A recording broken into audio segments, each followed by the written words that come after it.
Righto, welcome to, what are you up to, episode 5. Cheers to us, bros. Cheers, bro. We've made it. Joe Rogan, watch out, we're coming, only just behind him, mate. Yeah. Not far away. Well, every milestone's a milestone, isn't it, mate? That's it. How you been? It's been a little while since we've been jumped on the mic. Yeah, it has been, mate. It has been. Yeah, flat out. Yeah, I guess since we sort of last recorded, mate. I've had a broken rib in between, so that's been sort of pretty hectic. I've had broken bones when I was a young fella, but had a broken rib, and that's really affected my work life. I've actually been sort of on light duties for basically been a month now, and it's I was probably doing my boss's head in, it's doing my head in, and I just want to go back to normal and I've been really limited in the things I can do. So that's been annoying the absolute shit out of me, to be honest.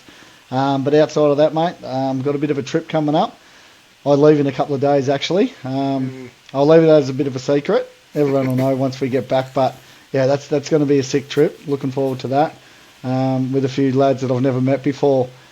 So yeah, that's going to be sick. Outside of that, we're just going through the normal processes of life, mate. Yeah, go to work, come home, have a feed, have a beer, go back to work the next day. You know how it works, mate. And we actually do have some other exciting news. So I think by the time this goes to air, that news would have come out. But yeah, so us, my wife and I at Red Dust Adventures, we're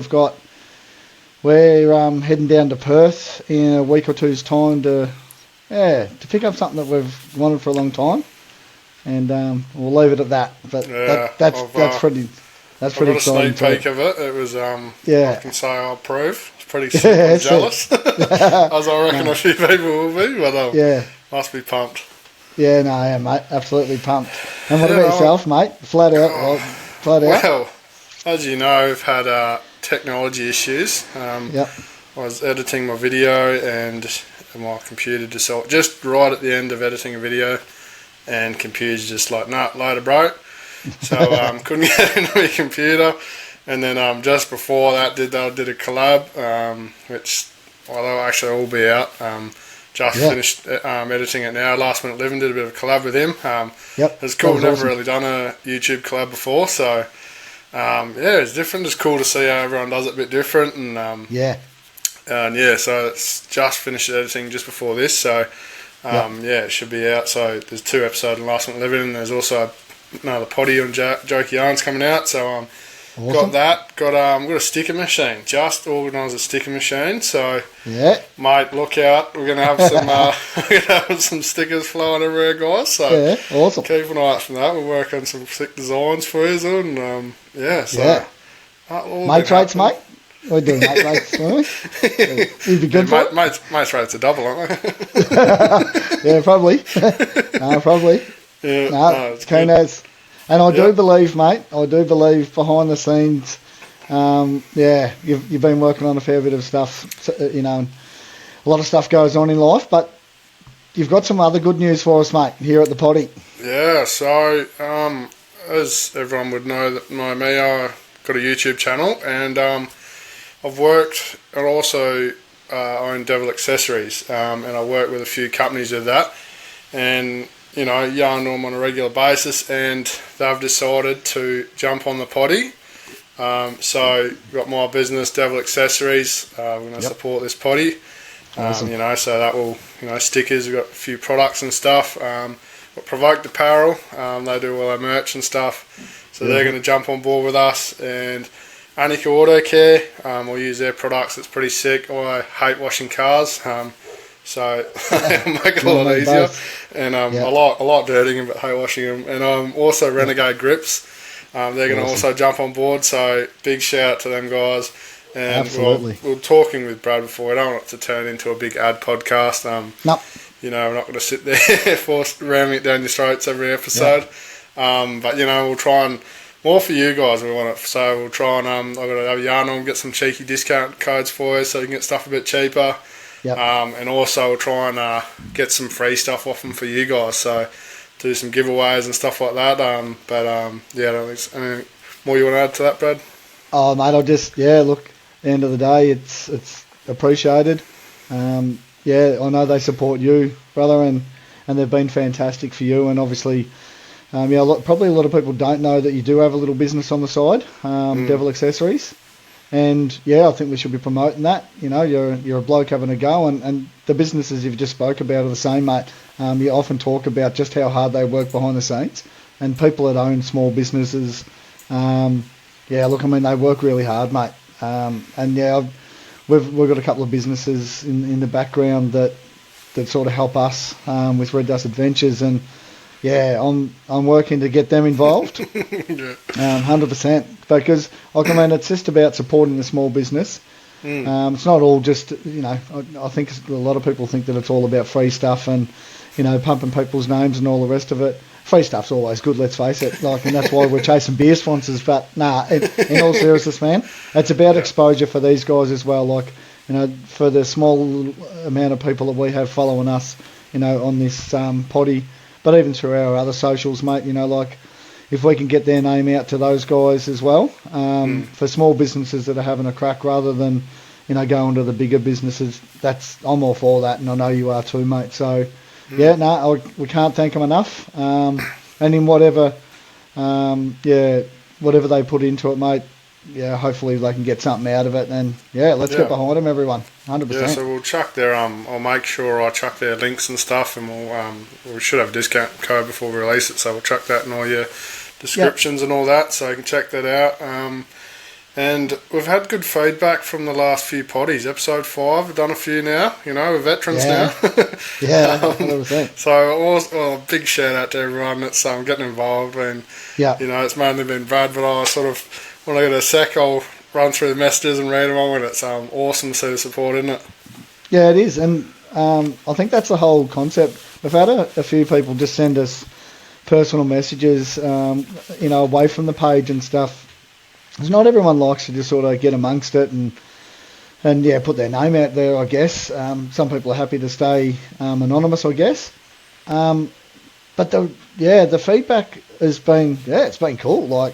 They love the way we go about it. They love the questions we're answering. They love our stories. And I think that a couple of times it was just that couple of genuine blokes, talking genuine shit. So I think we're relatable. So the feedback, mate, for the small amount of people, obviously, we're not sort of, yelling, pushing people back off the street as yet. But mate, we've just got that small little group of people that are really interactive with us. So that's been mad. I can't thank them enough. And I probably won't just go naming everyone's name, because if I miss one, I'm going to upset someone, and I don't want to do that, just that flooded, guys. Just that flooded. Yeah. But the reality is that these guys know who they are. But we have had, and we'll touch on it soon, mate, from a couple of the different episodes. Obviously, when we're putting the episodes out, people get to listen to it, and then we're getting responses to that episode back. So I don't want to spend too much time going back and forwards. Otherwise, we'll, in 10 weeks' time, we'll be still stuck answering questions of episode 2, essentially. But, mate, we can't thank people enough, because that's the whole concept. That's why we started this potty, was so I guess we'd put some stuff out there, our experiences, and people could send in their experiences. And, some of the responses has been wicked. And just as simple as, I don't know. Do you want me to touch on a couple of them, mate? Yeah, I reckon float through a few. There's a couple of good ones there, I reckon, that we So in our episode 3, mate. So just as for anyone watching this on YouTube, because I think probably the majority of people are listening to this through Spotify, so you don't get to see ugly mugs and where my head's looking and all the rest of it anyway. Yeah, lucky buggers. But for anyone that does jump on YouTube and watch it, you'll see me dart off to the side. So, obviously I've got a bit of a whiteboard I've made up just with a couple of, sort of names and concepts and stuff on there. And so in episode 3, we had our must-bring items, which I think was the Acetone boys sent that question in. Then a few people after that episode had gone to air, or whatever you want to bloody call it, people got to listen to it, I guess. We had a few guys come out and So we had Regan from Outback Off-Road NT. Everyone knows Regan. Absolute legend. Yeah, he's a top bloke, and we've been. I mean, yeah, he actually just sent me a bit of a yarn. I think it's through the page on our Insta page, our Off-Road Yarnsman podcast Instagram page, and was just talking about how in our last episode, me talking about my wife getting burnt and just how serious it was, and that was, just sort of hit home with him a little bit. And I've had a couple of people talk about that. So that's the sort of feedback we're chasing. But he, getting back to the must-bring items, he said, first aid kit, and part of his first aid kit is Zolio. He runs the Zolio as well. Water, matches, food, and swag. And in his notes, he essentially says those things is survival things. So his top 5 items. I mean, like many people, mate, you'd have 20, and I know we sort of laughed about it, mate, when we finished that potty, and then, we had a couple of beers afterwards, and we yarned about, how did it go, or whatever, and it was just like, holy shit, man, how many things did we forget? If you walked out to your car now, there'd be just another 50 things, do you know what I mean? That not necessarily must-have items, but you essentially take those things, there was just so many things that I wouldn't leave home without those things. They're not necessarily must-haves. They're not going to, save your life or whatever. And I think that's what Regan's touching on. The fact that the 5 things he would take is must-have items would be the sort of things, if it all went to shit, they're the things you'd need to get you out of the shit. Yeah. I mean, water, so you can survive. Matches, so you can light a fire and keep warm. Food, you need food. And a swag, you need somewhere to sleep. So that's your shelter. And your first aid kit. So he's sort of hit the nail on the head there. I had a Zach from GWN Tank down south there. He have a little yarn to him on my own page, and he's like, it's not just about a heart attack. First aid should be the first bloody. Someone listen, it's true. As you bit of feedback, as you said, it's bloody, and it's so.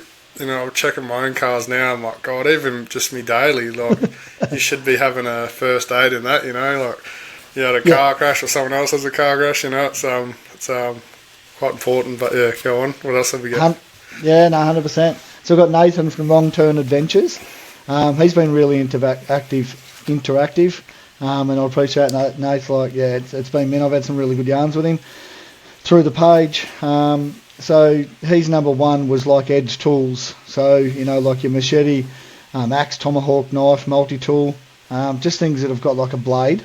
And they can be used for so many things, whether you're cutting up a steak, you're fortunate enough to in a survival situation, snare a rabbit and, you got to cut it up. Recovery gear, including a shovel. It was one of the things we nearly forgot about, but I think you mentioned in yours. First aid kit. He says there, we carry the biggest we can. We might not know how to use it all, but has been used by nurses in the past when coming across accidents. And that's what you were just saying, mate. You might be just driving along the tracks, you might be just driving to work, like you said, in your daily, and you come across an accident. And, having a first aid kit there before paramedics turn up, just to do some basic stuff, 100%, great concept. Cooking gear. Jet boil or similar stove, frying pan, and a bag of utensil and plates, and comms, navigation, GPS apps. A lot of people come back and said the GPS and navigation. We spoke about that in, I think it was episode 2, mate, or episode 1. Can't remember, to be honest with you. Yeah, 1, I think. Yeah. It's been that many. It's just that far. It's so big podcast of things. Thanks heaps, Nathan. There's essentially his top 5. And then we've got Nath, so Nathan from Dirt Nap Down Under. I have quite a few good yarns with him too, and we were just talking navigation just the other day, and he just basically said chairs, jet boil, butane cooker, awning and beers. Beers came up in a few people's. Cheers for the beer. They shouldn't even need to be on the list. That should just that should already be in your car. 100%.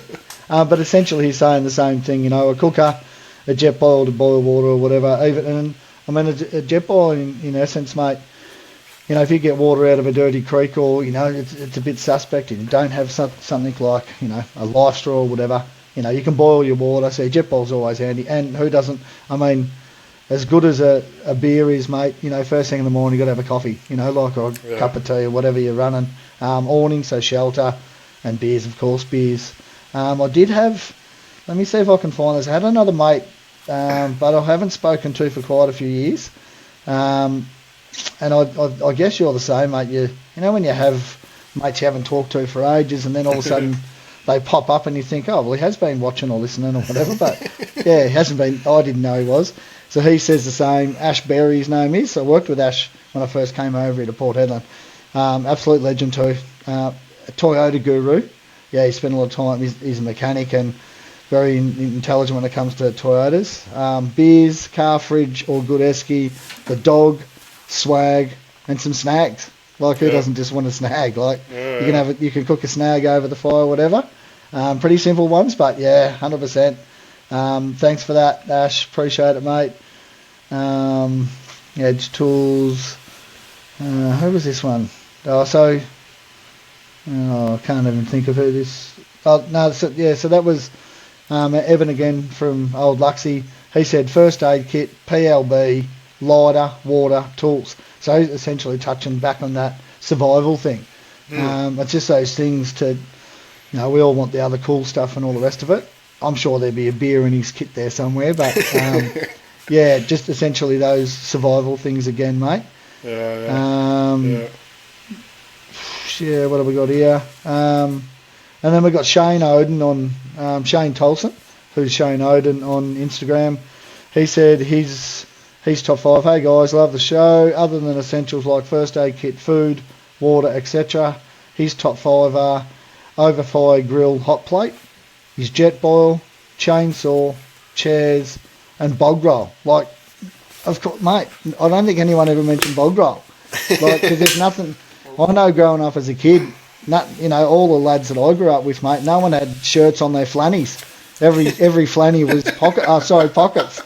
You go out, and mate, it's all right if you have a clean winter and snap one off. A pocket off a flanny's not bad, but if it gets messy down there after a big night on the piss, a simple, you end up 100%. Using more than just a pocket. I did that on the last trip. I was like, oh no, I've forgotten.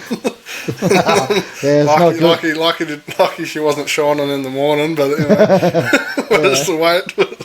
Yeah, it's a big one. So no, it's good. I appreciate that, Shane, because that's a banger, that one. I'm not sure how many more I had on the top 5, mate. I think that was roughly about it. If I've missed anyone, that's a good cut. Yeah, please yell out, and we'll get you sorted. And I apologise, already. It's good. I think it's good that's that. We said, I've said on most episodes that it's that feedback we want. We want to hear from you guys, and absolutely. Obviously we can't every time we can't. When we bring up subjects, obviously we'll get to them, but the feedback or applying episodes, we can't always get to it, and we don't want to be spending an hour every episode just replying to everyone. So absolutely. But absolutely. Yeah, absolutely. Cannot appreciate it enough for your support, and I'm gonna keep them coming. Open up my beer, and hopefully this one just before the podcast, the last one went all over the floor. Yeah. Oh, yep. So, here we go. Well, I wish, please, if any of you guys are only listening to this on Spotify or any of the other listening apps, I don't know what's wrong with these beers. And you get a chance to jump on bloody YouTube, this is the second time in 10 minutes Jaden is struggling to open his beer. That's gold. Last time I'm drinking the Heinz Super Dry. Oh well, we got that after way, and half my beers on the floor. Talking about old Evan from Old Luxie. Yeah. He brought up, I think I asked, I can't remember what episode it was now, it might have been the last one, about, getting bogged and all that. Cheers from what's left. Yeah. We asked about, I asked about, getting bogged, and you have some wild stories, and I believe he had a story, didn't he? He did, mate, he did. When you fought it, and it's, and I think it's... man eyes on. I think it's I don't know, like I think everyone has, whether you're experienced or not experienced, everyone has a bog story with you getting there. 100%. I mean, I've got quite a few, but I suppose I'll listen to Evans first. What did he have for us? Righto. So, Evan did send in my worst recovery situation, driving along a sandbar, but little did I know the water was flowing underneath the sand. Didn't lose traction. Vehicle just sank and continued to sink till the doors were touching the ground. Solo like usual, no chance of self-recovery, no reception. Had to walk to get a couple of bars to ring a local campground host who rang a farmer and got a 79 and a 75 and got us out with a double snatch after being stuck for nearly 8 hours. And did I mention the water was salt? I'm still finding that gritty sand almost everywhere in the car 4 years later. I think he goes on to say, like still just the rust and the stuff, like, he's finding it years later. I have seen people get bogged in quicksand, and once you're in there, there's not like the suction. It's it's not like sand where you can track yourself out. You got nothing to winch off, nothing to Nah. You stand it. He sent in I seen the photo he sent in, and he's obviously with his name, he runs the old Hiluxes, and they're pretty good. Like I own an old one myself, and they're pretty. I don't get stuck very often. Like it take their light, so they he normally sends their friend, but. To get that stuck, he was absolutely. He done well. Well, do you have any? But he's like he does a fair bit of driving on the sand and that. He tows his little tinny down there and takes his dogs and so it's not like he's a rookie. Like he's quite capable and knows what he's doing. His old Luxies just love it.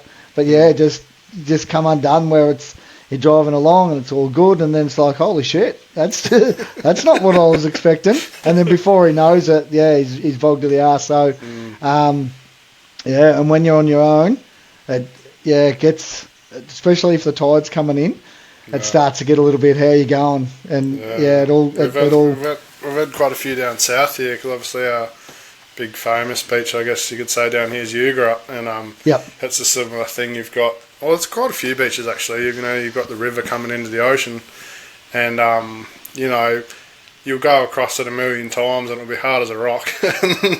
And then quite a few people have been caught out. I think there was someone with a near on brand new 79, and I think all that was left of it was the roof sticking out. Crossing it, and it's happened to quite a few people over the years. I would never cross it without walking it, even though I don't have a 79, but and it's happened to heaps of people with that quicksand, and it's just so easy to get complacent. You're just enjoying, sipping a beer, and the next minute the tide's at your door. And it's 100%. So do you have any good yarns on when you got bogged? Yeah, I do, mate. I tell you, I've seen, I've been around a couple, but I reckon it was definitely the worst one. At the time, it wasn't funny, mate. It wasn't funny at all. It was pretty full on. But looking back on it, it was pretty funny.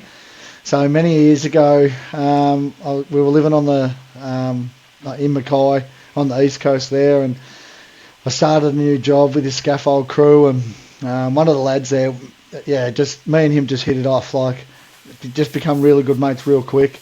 And he's right into his full drive and he's fishing and all that sort of stuff, camping and stuff. And anyway, he'd bought this troopy and was in pretty good nick, mate, like, tidy, just the old 180Z and everything in there.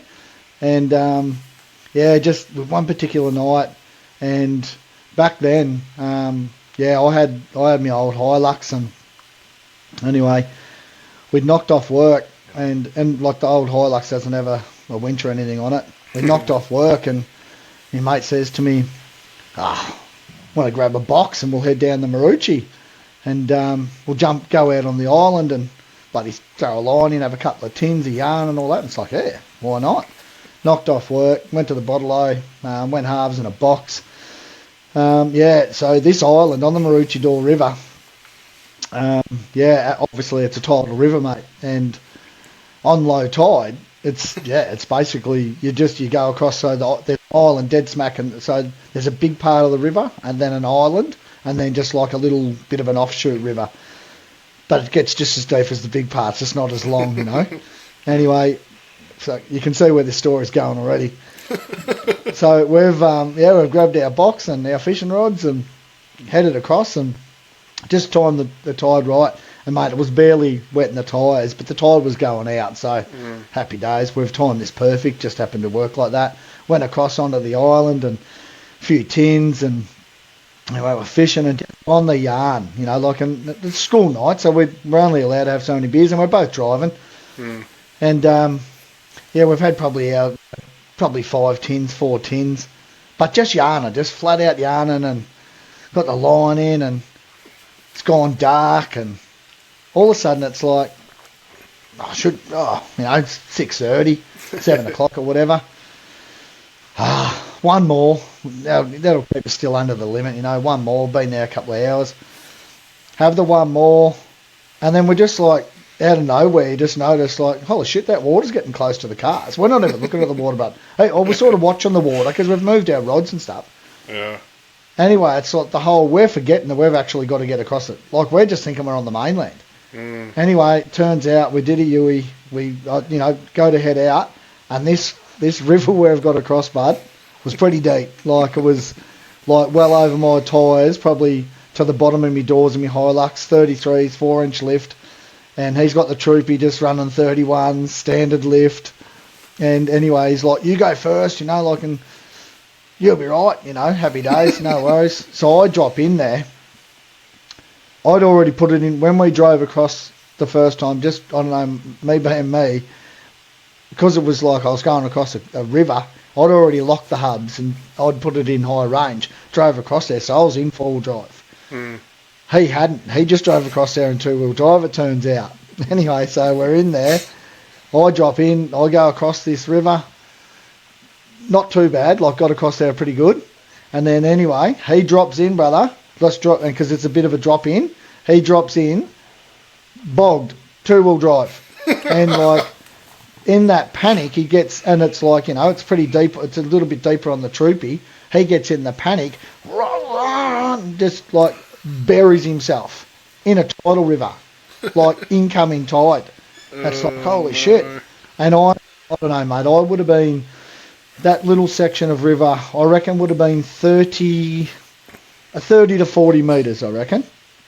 Anyway, I get across, he's yelling out to me, come back. And I said, I can't get in there, bros. Like, I've got, it's just me work car. I don't have recovery gear or anything with me. So he rings a mate. I ring me misso. My misso, back then my kids were really little. My misso's like, oh, right, oh, yeah, all right, yeah. I'll just, because we've got the cruiser at home, the original 105, with all my gears already in there. The missus is feeding the two little kids, and it's like, babes, just, the kids are just going to have to eat on the run. You need to get down here. Like, Macy's truck's about to go under. Like, it's not looking good. Anyway, by the time the missus had packed up the kids, his mate had turned up, and he was in one of these Volkswagen Amrock bloody things. So there's just from the side I'm on, there's a little deep part and then just a little bit of a rise. He just drives out onto there, and I'm in there. So Macy just my mate just stays in the car. I'm swimming snatch straps across this river to hook him up. And then, doing the whole what you've seen at Nolan's where people are diving under trying to hook up, and it's starting to get pretty. Mate, it's pitch black. All I've got is a cap lamp, his headlights that are now pretty much starting to get close to going underwater, and then the Amrock headlights. It's all happening. And, we're in a tidal river, it's not crocs and that, but there's bloody sharks and shit in there. And so I get him hooked up to the Amrock. And then I said to the old mate in the Amrock, I'll hook up to the back, you and the Hilux as a bit of an anchor. No, I'm good. No worries. He goes to take off. He just reverses in, hooks him up to the back, goes to take off, bogged to the arse. Now, this Amrock's pretty brand new. He's in a panic. He doesn't care about me mating the troop anymore. All he gives a stuff about is getting his Amrock out of this river. I shouldn't have come down there. They're having a disagreement. I don't know this bloke. It's like, it's all good, mate. I'll get you out. Next minute, my missus turns up. I've got a winch on the front of me 105. I winch old mate out. Took us a bit. By this time, mate, this tide, and I swear on my dying oath, that water is now over the bonnet of the troopy. My mate's still sitting in there. All his shit's floating. He just stayed in the car the whole time. Just stayed in the car. And it's just like, mate, you need to get out. He goes, nah, I need to just like... And I said, like, you need to turn the car off. Like, it's got to get to a point where it's, you know, like, turn the car off. Water. And so, anyway, he turns the car off. He's got no headlights. I'm swimming back and forwards. I hook my winch on. So we get the AMROC out. Old mate in the AMROC, he doesn't want to hang around. He's that dirty on me, mate, for having his car in the thing. It's all dirty. He's covered in salt water. It's a pretty new car. He just bails. And it's just like, oh, thanks for your help. So I'm there. I've got my little kids in the car. I said to me missus and kids, just stay in the car. You just run the winch, like, you know, control the winch and all that, babes, you know. Keep the revs up, all that. I run my winch cable out, and I can't remember, it was one of the old, I think it was a super cheap auto, bloody good winch. Like, did a good job, $300. Anyway, I run it out. It's a bit short. Anyway, I'm swimming. Like, I'm not walking anymore. I'm in a river and I'm swimming across. I grab an extension strap. I swim back across. I hook that on. It's like, jump out, mates. By this stage, mate, it's at his dash. The water's at his dash, and I just see he's still sitting in his troopy, bruts. Like, he's just watching me. Like, and I'm just swimming across his river. It's like, get out, man, help me. He's like, no, I need to stay in case it moves, or like, I need to stay in here. And he's just up there with his just like water at his dash. And it's just like, mate, my missus was freaking out. It's like, and so anyway, I'll get him hooked up. I start winching in, and you know, like, you know, with a winch, man, I could hear my winch because I've got this troopy now that's chockers full of water. A lot of weight. I don't know what it's weighing, but my winch sounded like it was going to tear off the front of me cruiser, and it's just going like growling in there, and it's just like, holy shit. And then I stopped. Because I put my hand on the winch. I've winched him a bit. It's starting to pull him and it's loading up, and he can't assist by driving or anything. You can't put max tracks or anything in there. It's like, it's that deep. I can't see anything. I've got a cap lamp on and got the lights of me missus, you know, me 105 now shining across the river. And he's like, just tow me. And I said, but if my winch cable snaps, we're buggered. Do you know what I mean? We're in a world of hurt. He's like, just tow me. It's getting deeper. He's like still in there. So I give it a little bit of a tow. Me winch is howling. Then I stopped. I said, I've got to let my winch cool down. He's like, fuck your winch, man. Get me out of here. So then I start reversing, and mate, it took us a bit.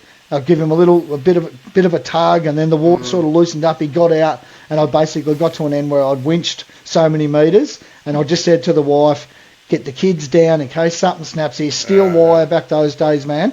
No, I can't put a blanket on there. I wasn't even thinking blankets back then. I won't lie to you. And I just said to the misso, like, start reversing, and then it's starting to make that many noises. I've stopped. I said, just hang on. He's screaming because, again, it's starting to get deeper. It's now up over his tits. Mate, I shit you not. I wish back those days I videoed stuff, but there was no time for video. Like, it was hectic. And I said to the wife and the kids, get out of the car, grab the kids, walk 100 metres up the track, and get away from the car. Like, if it all goes pear-shaped, I don't want the kids, I don't want you here. And I'm basically reversing, bud, like this, like leaning over. People that don't watch this, I'm actually leaning over now with me, trying to keep my head under me dash in case it breaks. And I've just reversed him out there, and I've just reversed up the road with him on the cable, got him out. Mate, his car, like, you know what a flooded car looks like, opens the door, it's just pouring out. The whole troopy was flooded. We stood there for probably half an hour. The airbox was full, did all that. Mate, emptied the airbox. I didn't know back those days about pulling bloody glow plugs out and doing anything. I didn't know any of that. I wasn't real mechanically as good as I probably am now. Pull the airbox out. Like, well, mate, at the end of the day, you know, doesn't really need an air cleaner as long as the box is empty. It's not trying to suck water. Hit the key, the car starts, splutters a bit of water, lights, the dash lights are doing this, his headlights are flickering and all the rest of it. I just hooked him up to but it starts, like how it starts is beyond me. And I said, turn it off, like it's just so much going on. Hook him up to a rope, or like a tongue, I think I hooked him up to my snatch strap, and then just towed him back to his place. And then like, we pull in the driveway. His missus is blowing up like at 1,000 knots. Just like, bud, I'll leave you with this. Oh yeah, I'm not dealing with this. He's like, it's all good. And she's like, where have you been? What have you been doing? And then I said, he got stuck in the river. He's what? Goes over to the car and sees the car. I said, yeah, bud, do you need a lift to work tomorrow? I'll come and pick you up. He goes, you might have to, Russ. So yeah, went and picked him up from work the next day. But that car was essentially a write-off, mate. Do you know what I mean? Frightening, like not frightening in the concept of it. Probably wasn't dangerous. Could have been. Definitely be dangerous. And because he was that stuck, I sort of wasn't sweeping him down there. Like it's not a real mad tide, but it was rising pretty quick, mate. And to watch your mate in the middle of a river in a troopy going from it's across the tyres, then onto the bonnet, and then watching him still sitting in there with him popping his head up and the water's on the dash, and you just see him just like a meerkat poking around his car, mate. It wasn't funny at the time, and I was getting pretty shitty because I was exhausted trying to swim this river with snatch straps and stuff like that, and mate, at the end of the day, trying to dive under there. Trying to hold my breath to dive under there and hook up shackles and shit because it was hectic, and it's all the shit that you see on YouTube and that, and you sort of laugh about. But that instant, man, made me learn a fair bit about if you're going into crossings and shit. Hook your snatch strap up first, do all that sort of shit. Just have a game plan in place. Don't just go like you see it at Nolan's and they get bogged and then they're trying to hook shit up. Just get all that hooked up straight away and have a plan. You know what I mean? So that was a real good learning curve. That's probably the most serious one that we've sort of been a part of. A couple others that are What do you reckon's your biggest one, mate? I've been trying to think. Like it's probably my funniest one, which I'll brush through really quick. But there was this down visiting the in-laws and. This bloke's on the notice board and he's like, I've got me Subaru stuck in a lake, and the lake was just up the road from the in-laws farm, and does anybody can help me? I was like, bro, I'll give it a hand, so yeah, his mate drops him out and he's in a troopy with a winch on the front. I was like, oh shit, yeah, that's gonna make it easy, And he's like, no, fuck that. I tried helping yesterday and just about got stuck. I'm not going anywhere near that place. I'm going back to town.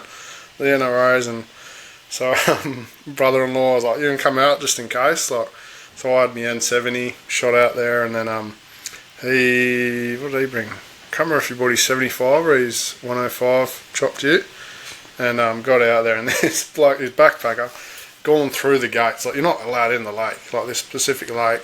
Not allowed in the lake, and he's gone, no lock on the gate, he's just opened the gate and just thought he'd go for a cruise across the lake, and he's Subaru, I think it's fairly dry at the time, and he's got, 100, 150 metres off the bank, and just, laid a bowl down. So I went out there and, sort of walked. I was like, it's fairly hard, but you know what lakes are like and all that, underneath will be soft. I said, I've got one shot.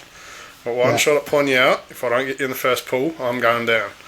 And I was worried because it's a Subaru and it's low and, it's not exactly got recovery points and stuff. I was like, I'll do this semi-gently because I'm going to rip his exhaust off and all this. And way too gentle. And I went down, went to back up for a second go and I went down. And I was like, oh, good, that's why I brought my brother-in-law. I was like, go with your cruiser, bars. We'll get a long strap and we'll sit you on the bank just so you're nowhere near it. No chance of you going down. And I look over, I see him go forward about 2 metres, boom, down. I was like, why did you drive through there? He's like, I thought it'd be quick. So he went down, and then I was like, lucky I had reception. Old mate's peaking. He's like, bro, I got 3 cars out here. And I said, I rang the father-in-law, bro, he's just up the road, and and he's always pulling the piss out of our Toyotas. So he was he was that happy to come and pull us out. He rolls up, pulls the brother-in-law out. He pulls me out. Oh, no, I'll pull old mate out. I'm not getting beaten this bad. And then gave a bit of a yank. I wasn't holding back this time, and just ripped that car. And then so that was probably my funniest. But I had this experience, and I was quite young. I was quite green to four driving. I hadn't done much four driving when I was younger, and it was sort of it involves boats as well. So I had nothing to do with boats ever. It was on my birthday actually. They went down Broke Inlet, and the family, we're going down to Broke Inlet. We're going to camp on the beach, and we're going to cart all the camping gear with the boat. And you can drive down there, but we'll take the boat. No worries. And previously, every time I've been on this boat with the father-in-laws, it's either like lost steering or won't start, or the full works. So we get in there, we chuck half of the stuff on, like I think we chucked half the tent on, and bits and pieces. And then the brother-in-law had this little boat, this little, I don't know what it was, like 5 horsepower motor or something, this tiny thing, and it'd be, I don't know, 4 or 5 something around that, couple of k's out to the inlet.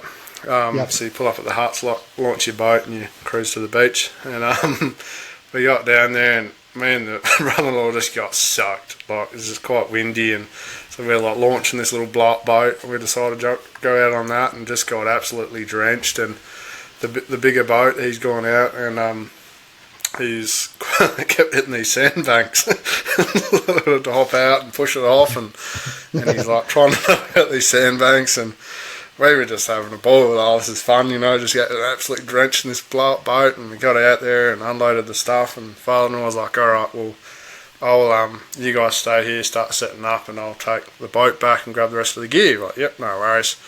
You hear him take off, and we're sort of sitting there absolutely drenched, and then you could hear him disappear, and then nothing. Oh, he must be gone. Next minute, you hear the boat start up again. It turns off. Boat starts up again. Turns off, and it's getting closer.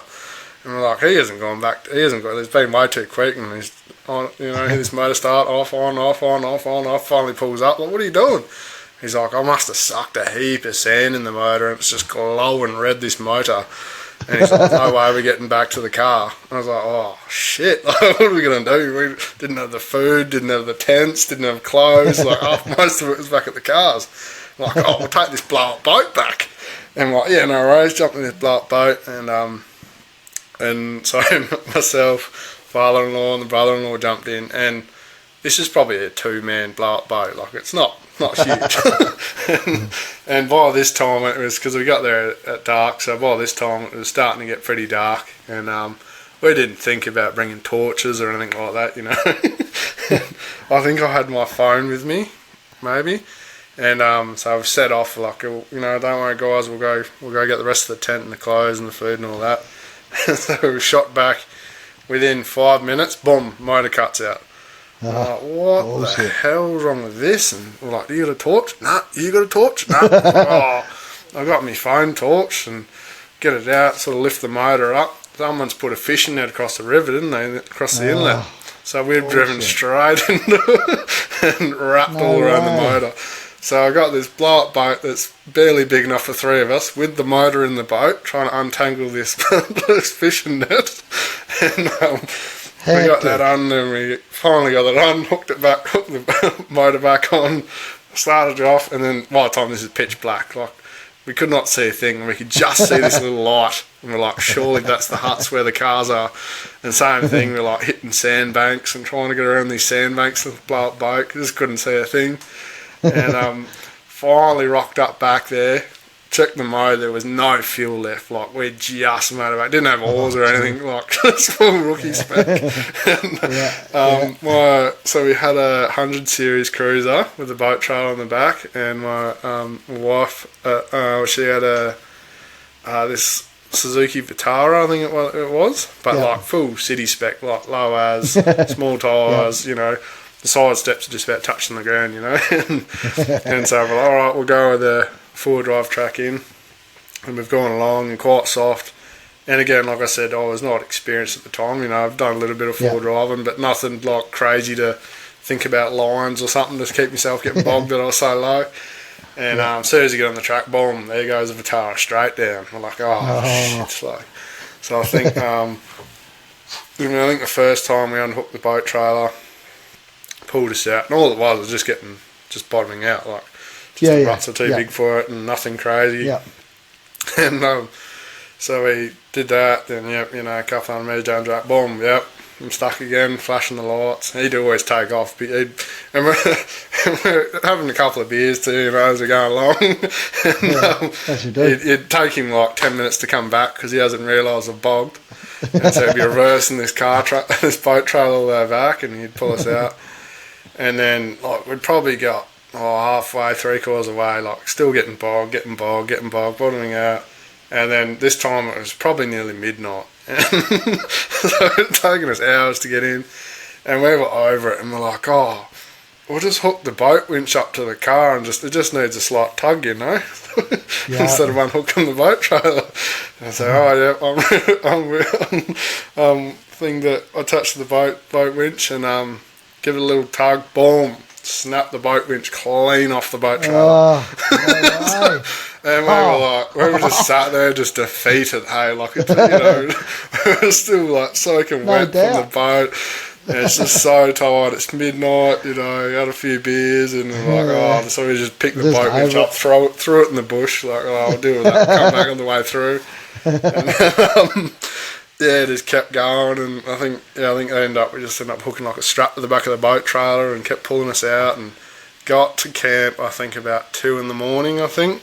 We were just defeated, and by then the rest of the family, because I didn't have the rest of the poles for the tent, so they'd been chopping poles in half, and this tent was barely fucking cold. I think they had shapes for dinner. And got back, and then next day we were like, how the hell? I think we stayed there for a few days, and I'm like, how the hell do we get this boat on? We've snapped the boat winch off. That was the next problem. We were jacking off in cars at the Vitara trying to pull this boat on, and so that was my big intro to boating. And then it was a similar thing on the way back out, trying to drag this Vitara all the way back out. So that was sort of my getting bogged and boats getting bogged sort of story. But it's hectic. But it's amazing, it's all both stories are funny, but you hear these stories, especially when you're up north, it can go all so wrong, can't it? It's pretty hectic. Yeah, mate, look, I've got a couple other stories. I won't bore everyone with them now, and I'm sure we'll, in time, we'll sit around the fire and have a laugh. I've got a couple of crackers. And you said about a Subaru. We had an incident.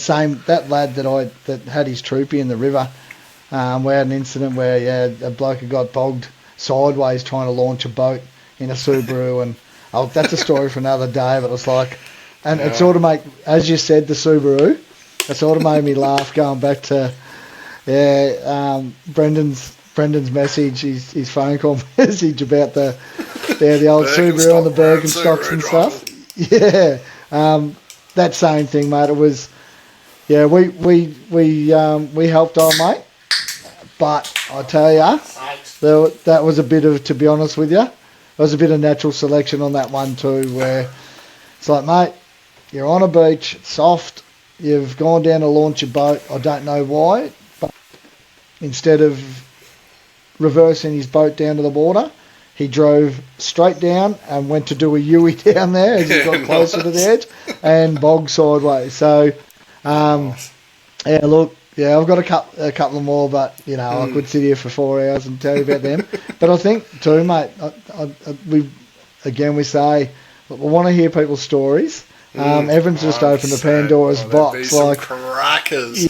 I want to hear people's their worst stories, and I think because it does. Yeah, we all learn sometimes, and a lot of the times, mate, where you can stand back. And I guess you can criticise other people and say, why aren't they doing that, or why haven't they done that, and so on and so on. Sometimes in the heat of the moment, it can. I think sometimes you can get caught out.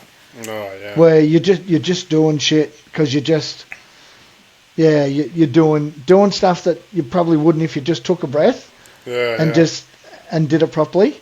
Yeah, well, it's one thing to sit back at camp and sipping on a beer, watching some bloke bogged and at the tide, but it's another thing. You're worried about what are the kids eating for dinner, and when can I have a beer, and you got a million other things on your mind. So, and I've been guilty of it myself. I've made some stupid decisions. I'm sure you have.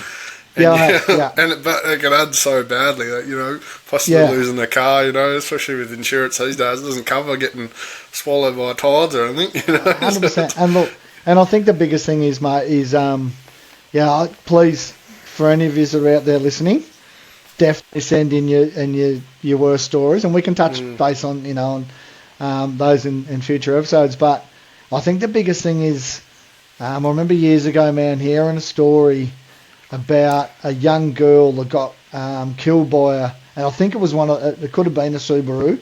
There was one of those little all-wheel drive cars, I believe, from memory. It's quite a few years ago, and someone listening to this may know this story better than I do, but it was on Fraser Island, and people get bogged and they crowd around, like you bloody bogged it in Skip Point and all that sort of rubbish, but everyone was sort of crowding around, and I think a few people had ushered people off and said, stand back. Old mate didn't have proper recovery points, and they wrapped a snatch strap, choked it onto a bull bar of this car because it didn't have recovery points, and ripped the bull bar off, and it flew through the air and hit a 7-year-old girl, I think she was, 7 or 9, killed her instantly, mate.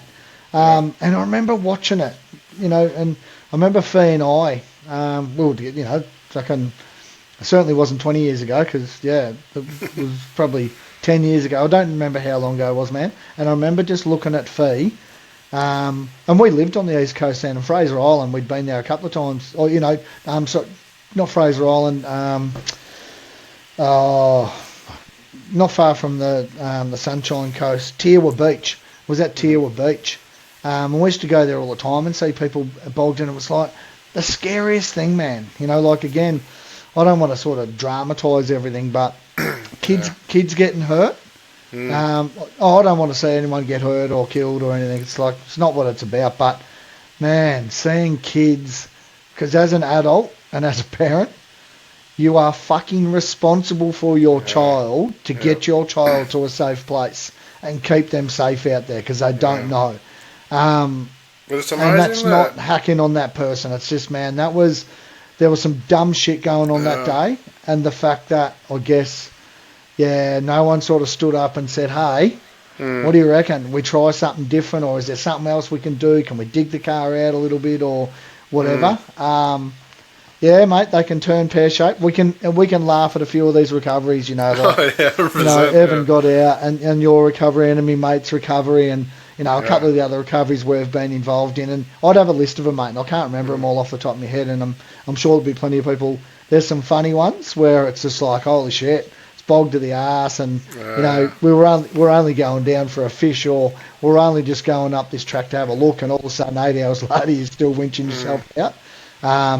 But they can get pretty deadly. Do you know what I mean? It's amazing how it's still the education. There's all these big four-wheel drive shows, little four-wheel drive shows. A lot of people about this education about, recovery safety, and how many times it still happens of hooking on tow balls, bull bars. I remember there was one video, I thought it was funny, but there was this bloke, he's just like, I wouldn't hook it to there, and he's sitting there video, and he's like, and he takes off, and the bull bar or the rear bar snaps straight off, and it was a funny video, but you're like, shit, what happens if, and that, shout out to my little bro, he's got this 76 all hotted up, and he's been having a bit of dramas with it. Might be the way he drives. Might have something to do with the way he drives it, possibly. I'm not saying anything. But he's putting it out there. He's bro, we'll go check out the river, and we'll go check out, a few of the little creeks and stuff. And he went to this fence line and went straight through it. Turns out his 4-drive wasn't working. And I'm like, just idle out of it. Nah, being the big dog he is, just fed it and sunk and rah. And anyway, I had to get the missus to pull us out. But it was the same thing. It was like the missus brought the 105 and got the winch on it, and metal obviously you get your metal, what you clip onto and stuff, and Yeah. it's I didn't have a full recovery kit there, so I was like, whip me shirt off, chuck that on there, and it's quite an old. It's been something I've been meant to do actually, is replace the winch line. It's still rope, but it's quite old. It's been there since the last owner, and it's just taking a second. It was pissing and rain, and I was like, hang on a minute, I got my wife in the car, her little brother's sitting in there. Yeah. And just a couple. It takes 2 seconds. I lifted the bonnet up, so hits the bonnet, a bit of protection, and also chuck a shirt on there, or it's anything. As well as your mate, especially with young guys, just pop this up, right? Give us a snatch or but it's it's happened way too many times of stuff snapping. It does, like like you said with sinking in sand, it's like a huge amount of pressure, huge. You don't realise it's suction and mud and sand, and it's these, and it's pretty crazy what the straps are rated for and all these days. But they get old, and I've got straps that are rated for heaps, but they get old, they wear against stuff. You hook them to the wrong things, they start cutting, and all it takes is a tow ball or something, even shackles up, and it goes straight through the window. Do you still run metal shackles? I've got one or two, but I've got quite a few the synthetic shackles, whatever you call them now. And they're great. Soft shackles, soft. That's the word. They're great, and it is great to see the technology that's coming these days. 100%. Going all that soft stuff, it's shout out to Sabre. Sabre mate. Big shout out. You're not a beer sponsor, but you'll do.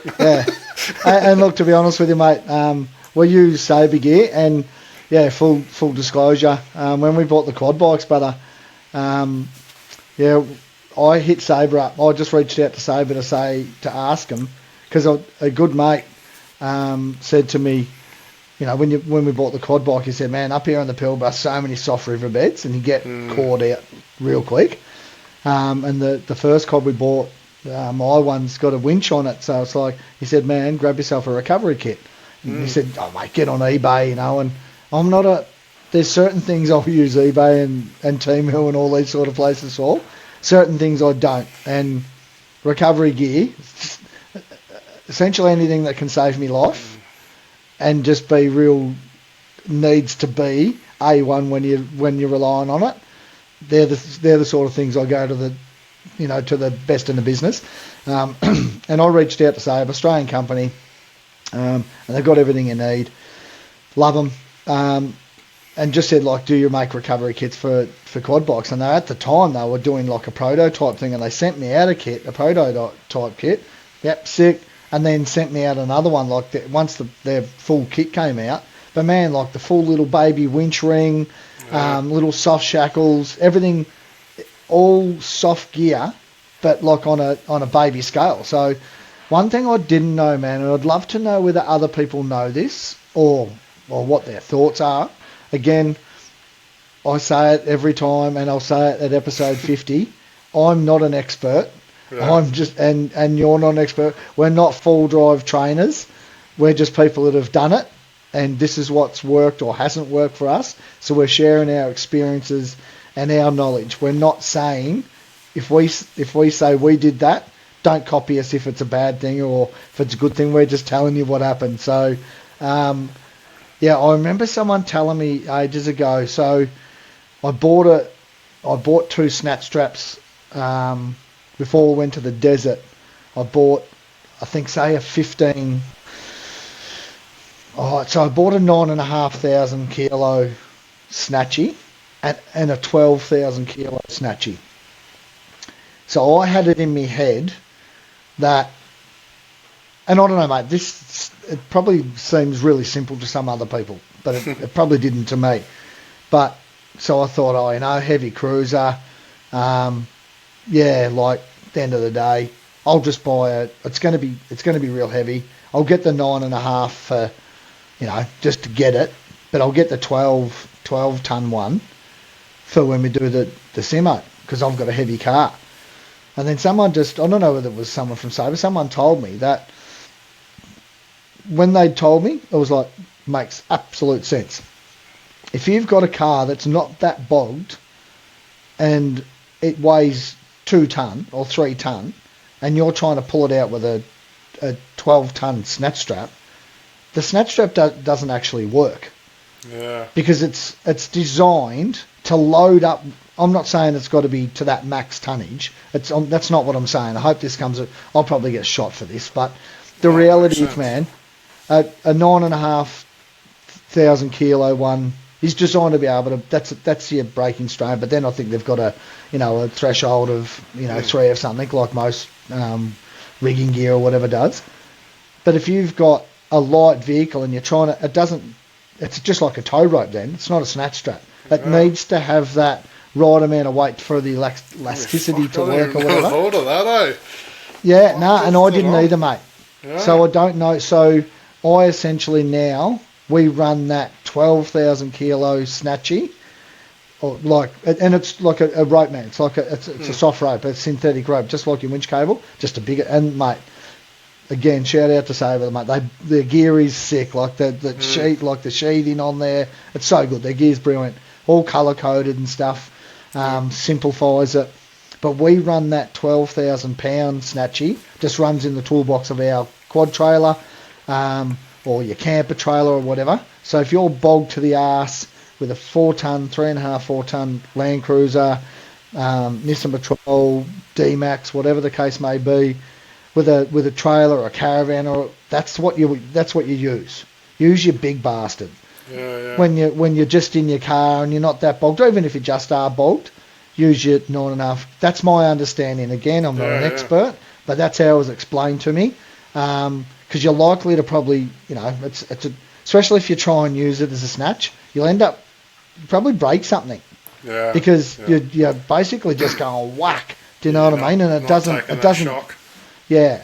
So if there's any gurus out there that reckon, if they listen to this and go, you haven't got a fucking clue what you're talking about, please write in just yarns, and just correct me, because that's what I got told. So please correct me if I'm wrong, but that's my understanding. And if I'm right, maybe I've just taught someone else something. Buy me a beer, buy me a box. Shout me a box. But so it's that's something to think about. And again, that soft shackles, mate. I just think they're the way of the future. Yeah. I know, like your bow shackles, man. Very hard to get a bow shackle to distort or to snap. But I just think anything steel. If you can get away from having anything steel busting around your head, and again, I think, man, my understanding is this: if in a recovery, if you want anything to snap, you'd really want your soft shackle or your snatch strap or whatever to break. Like anything, when they say with cars, man, when you wouldn't put a chrome molly CV in with axles, or like a shit diff center, again, just my knowledge, man, and what I've heard, and whether it's a wide's tail or whatever, everyone says like your hubs are probably the easiest things to get to, or your CVs are easier to get to than changing out axles or whatever. You're better off putting a chromoly axle in there and a shitty CV. So it's your weakest point. So if you load up with your big 35s on a rock face or whatever, it smashes your CV, it puts you out of action. But you don't, my understanding, again, I'm not an expert, don't just keep make everything strong. Put a weak link in there somewhere that's easy to fix, easy to carry. So then when that smashes out, replace that, and then I don't know, maybe try a different track, try the trick and track or something. Sense. But what's your thoughts on that, Braz? No, I know we've gone off topic, but I just thought I'd throw it out there, mate. I'm still on the recovery stage, and we want to hear this, but it's I actually got a bit of a question. We've hit that hour already. We're smashing it out. And again, I also want to bring that up quickly about this hour. Let us know, because we've both had different sort of feedback. One says it needs to go past an hour. Others say it's perfect at an hour. So let us know. But what I wanted to... So 100% I reckon the soft is... The only downfall I've found on the soft is if, especially your older cars, you get... certain, I think I had it on a patrol before, hooking to on patrol, there's like sharp edges, And that see, it doesn't overflow. It's amazing. I'm jealous. That's how you open a beer, bros. A rookie over here.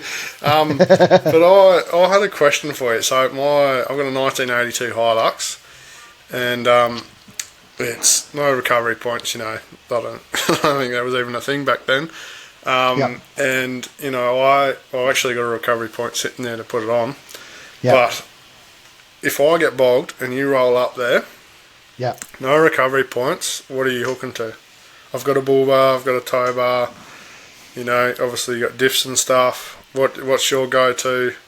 And obviously every car differs and stuff like that, and there's different things in different spots, but what are you hooking to if you're going to snatch me out or witch me out? Well, put me on the spot a little bit, but and I love that. I love that because I think when you rock up to an unknown vehicle or whatever and you've got no recovery points, so every car, and again, don't shoot me down because let's put this into perspective and be smart enough to work through this, anyone that's listening. If I get there, every single car has tie-down points, shipping tie-down points when they come over from Japan, pardon me, wherever they come from, they've got tie-down points. They're not recovery points. 1,000,000% they're not recovery points. But if you're not bogged to the arse, and I can put a bridle, so if you've got, because generally speaking, they'll have one on either side, one of those little, tails or whatever. If I can put a bridle on your car, so it's got 2 points of picking it up and then pulling from the centre, so it's pulling off 2 chassis rails, and I can dig you out, put some max tracks underneath you, and I can tow you out, I'd probably have a crack at that. And what I mean by instead of snatching out, none of this, the old school, backing up to where me toe ball's touching your bull bar and fucking pinning it. Because I've never actually, I don't ever remember having to do that. Yeah. Like, I've had to have a couple of little bit more of a run up than just driving away. But 9 times out of the 10 of the recoveries that I've been involved in, mate, you really only need to just take up the slack, roll back 500 or a metre, and just sort of almost just drive out. And I'm not saying that's the case. Sometimes you do have to pin it. But if you're bogged to the chassis rails in quicksand, what am I doing? Holy shit, man. I don't know, like maybe you can go around the diff housing. Maybe you can go around, a part of the chassis and chuck some shirts or something in there. If you don't have a tow bar, I guess that probably goes back to a certain extent. Try my hardest to get you out of there safely, but it sort of goes back to the old 3/4 and Birkenstocks. Like you're almost a bit of natural selection where it's just like, mate, I'll help, but I'm not going to put my life in jeopardy, and I'm certainly not going to put your life in jeopardy. And if your car is stuck that bad and you're about to lose your car to the ocean and you've got no recovery points, no tow bar, no idea, I'm a bit like, hey, mate, this was sort of a bit of a recipe for disaster before you headed down here. And I think this is when you hope you've got a good insurance policy, because I'm probably not going to be able to help you. Not really answering your question, but it is like, I think if you're to wrap around a diff housing, and depending on how serious the situation is, mate, if it's life and death and you need to get out of there, you could potentially wrap it around the diff housing and drag out. Might break something, or you certainly don't want to rip in someone's diff out and then the car's stuck there or whatever. But yeah, real steady, off some points. And I think that was one of the questions I was going to say to you before.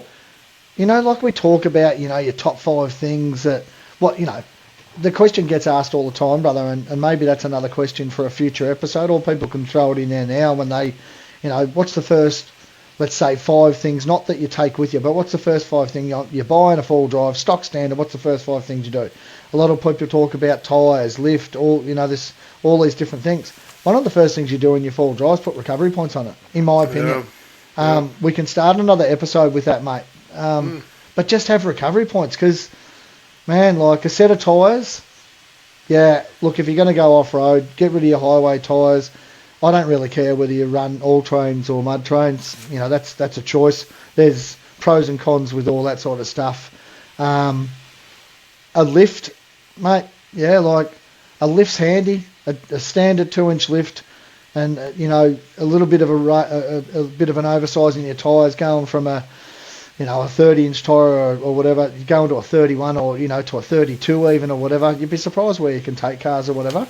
And all, but that again is for another potty. But recovery points, man, I don't understand why at any stage, if you're going to go away anywhere, if you're going to buy a full drive and say, well, I'm going to go to the high country, I'm going to go to the beach, I'm going to go to the Kimberley, I'm going to go to Lancelin or anywhere that there's the potential to get bulked. Yeah. If you haven't left home with your car set up with rated recovery points, legitimate, legal, Australian standards recovery points, I don't know, like you are a bit of a three-quarter pant Birkenstock wearing, shouldn't be that sort of guy. And I'm not, again, I don't go on about how people dress. Dress how you want, put recovery points on your car so we can help you or other people can help you. Because it's not, it gets dangerous for everyone, mate. It's not just you, it's dangerous for. And so, yeah, a bit of a tricky one, but I think there's one of those moments, man, where you actually just stop, take a breath and work through it. And again, going back to that lad with the Subaru, that bloke that day, so, that full story is probably worthless, but old mate was stuck sideways on the beach. I got asked to help, and I said I'd help. There was another 79 series trying to pull him out sideways, and I said, mate, you need to get a better angle, because you're going to end up breaking something or hurting yourself. And he said, well, help me. Oh, mate, screaming at me. And I just said, yep, I can help, mate, but I'm going to drive down onto the beach. And I started letting my tyres down. And I don't know this bloke. He says, what are you fucking doing, mate? I need help. And I said, bud, don't start swearing at me. Like, there's zero reason for you to start swearing at me. He says, I need help, mate. What are you letting your tyres down for? I said, because I don't want to end up like you. Like, I'm actually going to let my tyres down to help you. That's going to help you. It's going to help me. I'm not, mate, even for your best mate. Like, if you and I go down to Lanson or Manjinup or Kojinup or whatever and do these big hills, and you want to drive in there with your 40 pound in your tyres, first thing I'm going to say is you're a flog, and we're going to have a laugh about it. Let your tyres down, Jaden, and we, whatever. But I'm certainly not going to be told by you if I'm going to go and put my car at risk, my best mate or my family or the bloke up the road, mate, I'm not going to break my own car or lose my own car for the sake of yours. That's never going to happen, not in this lifetime. So I'm going to just take the time to let my tyres down. So I think if you're stuck, mate, and you've got no recovery points, stop, take a breath. I don't know. What would you do, mate? Let's reverse the role. What are you doing? I've just rocked up and I've got no recovery points. What are you doing? I'd probably say how much beer you got, how much you're paying me first. Yeah, of course. Yeah. Fair call. Well, these blogs are like, I'll give you 2 beers. Like, go on. Right. Yeah. I've always, 2 beers. And I'm full guilty on being that weekend warrior and not being prepared properly. None of our car, I think the Cruiser does, but don't really have proper recovery points on our cars, apart from that Cruiser. And like I said, the old Hilux, they don't run with nothing. But you must be able to get them though, mate, eh? Yeah, the old Hilux, I've had to find like a universal one. I've been searching for ages, and they're a bit harder. But I've always gone to diff. Obviously, that's depending. A lot of the recoveries down here aren't that bad. Like they're just, it's not that much pressure. It's not suction. It's not mud. Especially a lot of ones I've done with sand, so just needs a little tug and you're out. So I've always thought, your diff's fairly strong. Like, again, that's, like you said, you're going to damage stuff. If you're just about... But it's not solid mounted to your chassis either, though, bud. No, exactly. It's only bolted there, so you're only relying on bolts. Yeah, exactly. No different to a recovery point, but yeah, go on. Sorry, so that's... And I've always thought, if it was a light recovery, you'd go to your diff. But like you just said, it's not. she's not attached to your chassis directly or anything. So it's you can do a lot of damage. So it's I know. Again, I'd love to hear everyone else's response to all this. It's probably the middle and finger. Do yourself a favour, bud. Yeah. Do yourself a favour when next time you got days off, or when you go to work next, look up recovery points for every car you've got. Yeah, 100%. I don't think it's. I don't think it's. It's tired, mate. We just don't get bogged, Well, mate, that's true. It's just about being there for. It's just about being there for our Nissan driving mates. We've got to be there for them. But look, the reality is, it doesn't matter what rig you're driving. You at some stage you will get bogged. Oh, 100%. And everyone out there, let us know what you do. Because I'm interested, mate. Because again, you said on the last podium, man, about not running max tracks. Now again, I'll tell you, I don't leave home without them, and I know it. And I don't know. I think I said to you last time, do you know who Stefan Fisher was? And you said you didn't know who I was talking about. Now, Stefan Fisher, mate, is big enough in the industry. He's obviously going through his court battle at the moment with DCS Batteries suing him as a YouTuber for making false accusations about the business. Subaru drivers, leave us alone. If you wear Birkenstocks, I'm not seeing you in court. Jaden's not seeing you in court. We rate Birkenstocks in different environments, just not the environment. Only for the beach. But look, at the end of the day, Stefan Fisher's always said there is zero reason to carry. If you go into the Simpson Desert, into anywhere, there is zero reason to carry max tracks. He doesn't carry them, mate. Let your tyres down, use your diff locks, do this and do that. Well, mate, Stefan's pretty versed on. He's an intelligent person. He's definitely worthy of his opinion, and good on him. But I'm not leaving home without him. Right. There's things that you cannot leave home without. Recovery points isn't one of them. Like just if you're buying a full drive or something that you're going to go off road and the potential is for you to get stuck, put recovery points on your car. Make it safe for you and everyone else. That's my thought. So, and mate, if you don't have to wrap shit around a diff, I don't. Out on the farm with your father-in-law's Fergie or whatever. These ways, mate. Yeah, no doubt you do. And I think you could get away with it, but that's what I reckon anyway. We better wrap it up. We're getting a bit over. We're gonna cut into our next episode time, but like we said, we want to know all your thoughts on all of it. Roast us, agree with us, whatever. Flick it in the message. We're on Instagram, so go flick us a message, and then obviously, I'd love to hear it. Or if you're on YouTube, chuck a comment below, and thank you very much. And anything else you want to sign off on, Brad? Yeah, I just want to say a massive thanks to everyone so far.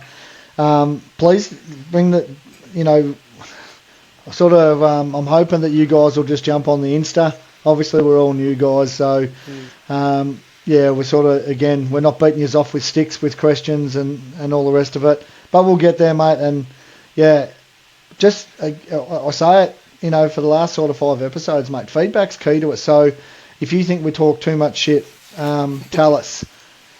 Private messages if you want, and stay anonymous. Doesn't worry us. We're both sort of pretty thick-skinned sort of blokes. If you want because again, you said before, Jaden, I've had a few people send us messages through the page, and like just private message my page and saying, man, I was just starting to wind up, I was just starting to get into it, and you just pulled the pin on it at an hour, because we had that real mad focus on let's just keep it to an hour, and I think that's a good thing. You've sort of got to have a baseline. But we sort of don't want to feel under pressure that we've got to cut it off in an hour. So if you guys are happy for us to, step it out a little bit and go an hour and 15 or an hour and a half or an hour and 10 or whatever, and don't have to sort of cut it off, let us know. If an hour is enough to listen to our bullshit, tell us that as well, and give us some topics. Like, do you want to hear more of us just, spinning the yarn about random stuff, or because I'll be open with you. I think there's enough, and I think we said it right from the start.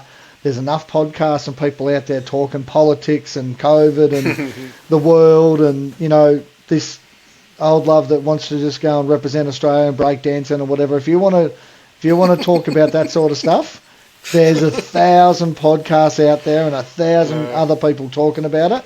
You're not going to hear it on this potty. We don't want to be old, we don't want to be just like talking all serious. We want to have a laugh and a joke. But we just, it's not about politics and smack talk and all the rest of it. There's enough people doing that. But we want to have a bit of a laugh too. So give us your feedback. Thanks for interacting. Thanks for your support up to Potty 5, episode 5. We're here, mate. We're here, mate. We're still doing it.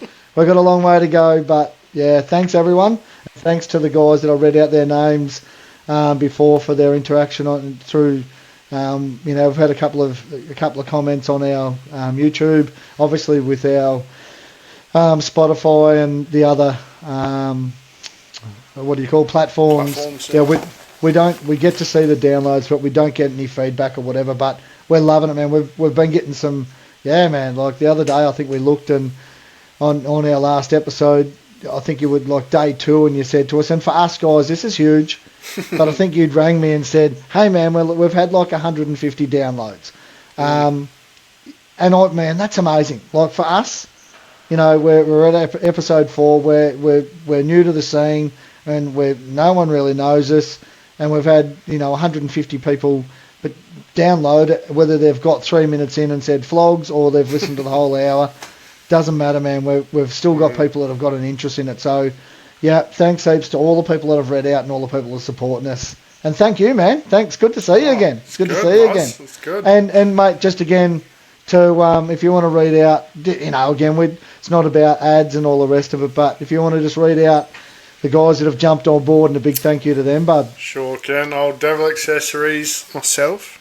He goes all right. Bit of a flog, but Provoke Apparel for...